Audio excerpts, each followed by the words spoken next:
So yun mga kagulay, sa magandang umaga at welcome back nga pala ulit dito sa aking channel.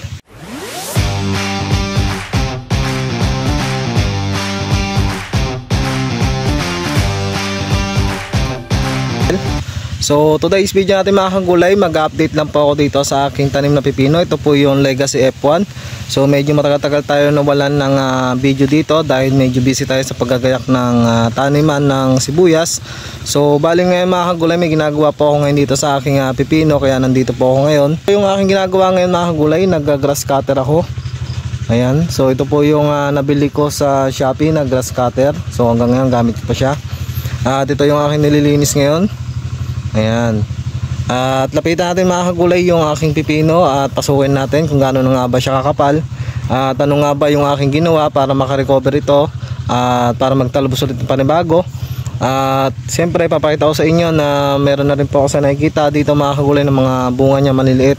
At sana nga umabol sa presyo kahit papano ay makabawi-bawi tayo. At dito kasi sa pipino ito mga kagulay, pagkayari nito ay susunod ko na ay yung Calixto F1. Ito naman po yung aking tataniman ng aking talong.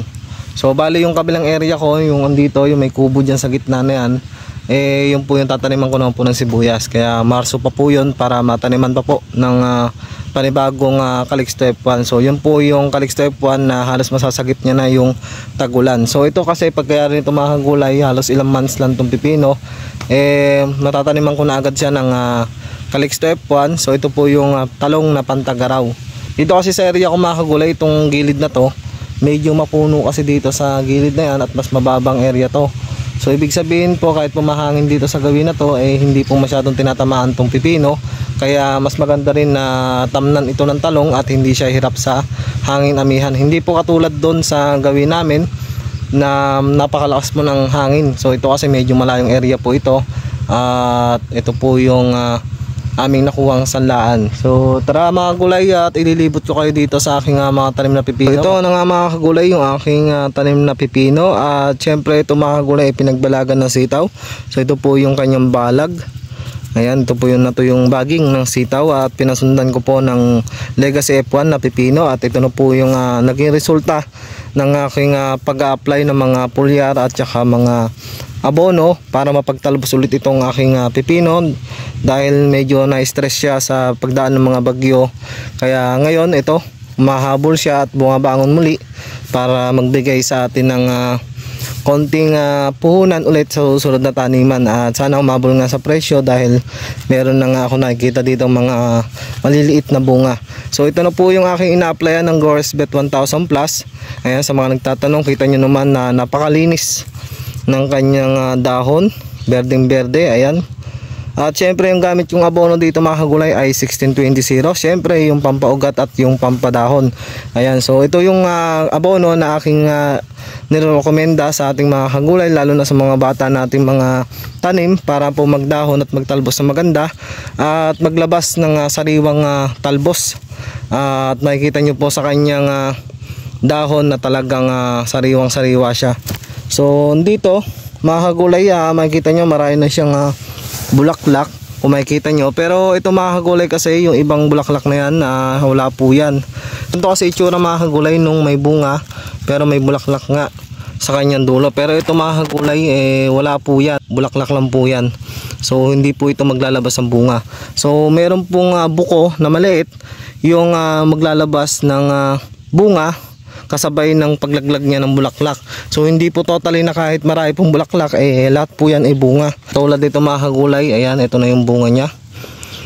Ayan, so nitong December na to, baka sakaling unang harvest na tayo dito sa aking pipino dahil makikita nyo halos umakit na sa may kanyang ibabaw. Ito yung dinaanan ng dalawang bagyo at dinaanan ng baha. Ayan, so mapapansin nyo na matindi yung naging sanga niya. Ayan, dahil nga ito sa tulong ng ating ginagamit na Goresbet 1000 Plus at sinamahan na nga natin ito ng mga abono at ito na yung kanya naging resulta sa aking pag-aalaga dito sa aking pipino. So makikita nyo na napakalinis. Ayan. At dito mga kagulay, meron ng pangilan-ilan na ngayon bunga na. Hanggang dulo po yan na ganyan na po siya kakapal. At pasalamat na rin po ako mga kagulay dahil nakalusot itong ating pipino. Dahil nga sa tulong din ng Goresbet ay napagtalbos niya, napagsanga niya. At nakikita nyo mga kagulay na talagang rumikover itong aking pipino. So yung last na video ko makikita nyo halos wala siyang dahon, wala siyang talbos. At yun nga, dahil sa pag-a-apply ko, sinunod ko na pag-a-apply at hindi ko hinintuan. Ito na po yung resulta ng pag-apply ng Goresbet 1000 plus. So sa mga nagtatanong kasi yung mga kagulay natin na medyo nakagamit niya minsan at hindi na tinuloy-tuloy, hindi po natin mararamdaman talaga yung epekto ng Goresbet kung hihinto po agad natin at mauubos lang po natin 1 litro lang po sa isang area natin. So kung dire-diretso po natin pag-apply, doon po natin makikita lahat talaga yung pagiging maganda ng ating mga gulay kahit na hindi tayo masyadong nag-aabono. Ayan, so yun po ang kagandahan sa Goresbet 1000 plus. Kita nyo naman, berdeng berde yung ating pipino. Dahil nga sa Goresbet 1000 plus hanggang bata ina-applyan natin. At bukod nga doon meron pa siyang pampaugat na phosphorus, talagang nag-ugat ng maganda at nabuhay ng husto yung ating pipino. Ayan, so 1620 at yung ginagamit ko na foliar dito o inorganic na foliar, ito po yung Goresbet 1000 plus. Sa bunga niya, Goresbet na lang din ang mag-susupply niyan dahil nga yung Goresbet ay meron na rin pambunga dahil ito ay meron siyang calcium na 196 mg per kilogram, kaya napakalakas na po nito.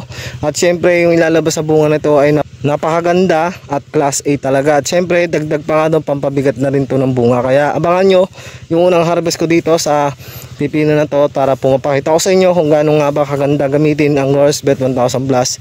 Kaya subaybayan nyo po itong aking pipino na to. Ayan. So yun mga gulay, hanggang dito na ang video ko at ako'y kon na rin, nag-grass cutter na din. So abangan nyo lang po iba kong update dito sa pipino. At sa susunod na galaw ko dito, sa susunod na gagawin ko, bibigay po ako ng tips sa inyo kung paano pa natin mapapaganda yung ating pipino bukod dito sa iba nating traditional na ginagawa. So